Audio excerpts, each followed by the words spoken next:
We start here at 5:30 with wildfire risk across the state. It's always a concern that they'll happen and they'll destroy homes. And now the Castle Rock Fire Department is working with residents and community HOAs to create defensible space around homes and communities. Kim Posey shows us the actions they're now taking.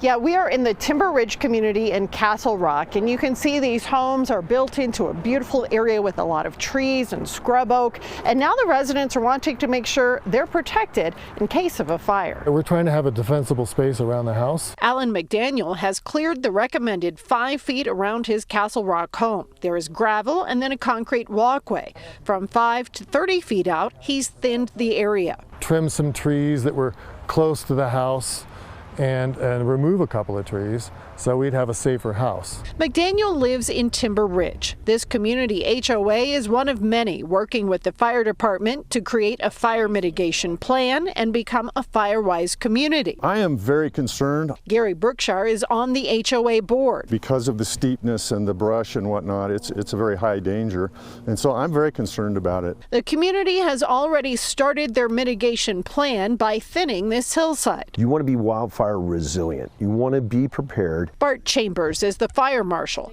He's using 650 goats on town property and open space to clear the underbrush and fire hazards. And he wants residents and HOAs to know grant money is available to help them with mitigation. Nobody has enough money to do all the work that is needed. It's a marathon, not a sprint. So we have the grants through the state and specifically through Douglas County, which has been very beneficial. Now, if you'd like more information about how to protect your home, we will have more information on our website. Kim Posey, Fox 31.